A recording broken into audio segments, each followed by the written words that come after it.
तो चलिए शुरू करते हैं। अरे आप ये मुस्कुरा के थोड़ी इधर उधर कर सकती है। मैं सीधा मुस्कुरा- सवाल अरे भाई, पूछ तो रही मैं हूँ, चिड़चिड़ाऊं सीधा क्या? जवाब दीजिए।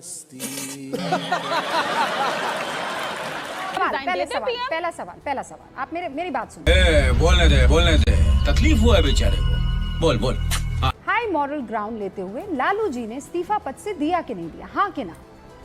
हाई मॉरल ग्राउंड लेते हुए मोदी जी इस्तीफा क्यों नहीं दे सकते, हाँ कि ना? देना चाहिए कि नहीं? लालू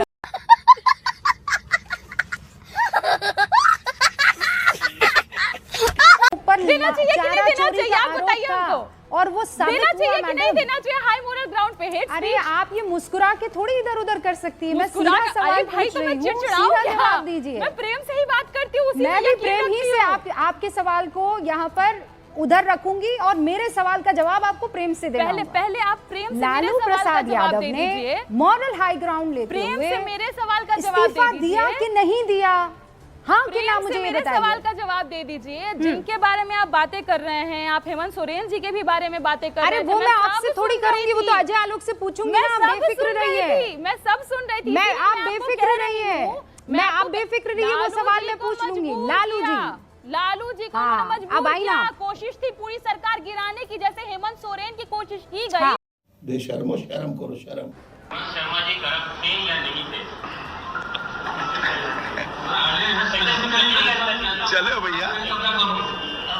सवाल है, हेमंत विश्वा शर्मा जी करप्ट थे या नहीं थे? अमित शाह जी कहते हैं चलो भैया, ऐसे सवाल नहीं पूछने चाहिए।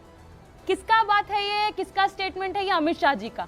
आयरॉनिकल है ये कि अमित शाह जी, जिनका खुद इतिहास दागदार रहा है, तड़ी पार किया गया इसलिए ताकि गवाहों को किसी तरीके से इन्फ्लुएंस ना किया जा सके, वो व्यक्ति आज हाई मॉरल ग्राउंड लेकर के नैतिकता की बातें कर रहे हैं। आयरॉनिकल है। इनके कैबिनेट, अजय आलोक जी के जो यूनियन कैबिनेट मिनिस्टर्स हैं, 72 में से 28 दागदार हैं। तो और उन पे ऐसे छोटे छोटे आरोप नहीं, 19 पे सीरियस क्राइम्स के, ऑफेंस के अक्यूजेशंस हैं। महिलाओं के ऊपर हिंसा या किसी तरीके के हत्या, इस तरह के आरोप हैं। ये तो सबसे पहले कैबिनेट को जितने मंत्री ऐसे 28 दागी हैं, सबको निकाले। हेट स्पीचेस के भी हैं, जिस हेट स्पीच के लिए मोदी जी स्वयं जाने जाते हैं, उनके ऊपर भी अक्यूजेशंस लगे। चुनाव में, लोकसभा चुनाव में हर बार उनके ऊपर ऐसे अक्यूजेशंस आए। मोदी जी कब इस्तीफा दे रहे हैं? और साथ ही साथ जिनके लिए अमित शाह जी ने कहा था चक्की पिसिंग एंड पिसिंग एंड पिसिंग, उनको तो आप डिप्टी चीफ मिनिस्टर बना करके राजनीति की रोटी सेकिंग करवा दिए। ये कौन सा वाला आपके पास ऐसा ग्राइंडर है जिससे कोई भ्रष्टाचारी तुरंत निकलता है और निकल करके डिप्टी सीएम बन जाता है? ये सारे सवाल तो हम पूछेंगे। और साथ ही साथ हम इसलिए भी चिंतित हैं क्योंकि सुप्रीम कोर्ट भी चिंतित है। सुप्रीम कोर्ट भी कह रही है कि आप ईडी का इस्तेमाल कैसे करते हैं, उसके बारे में 3 जजों ने क्या अपनी राय दी है, एग्जैक्टली पर बताना चाहूंगी।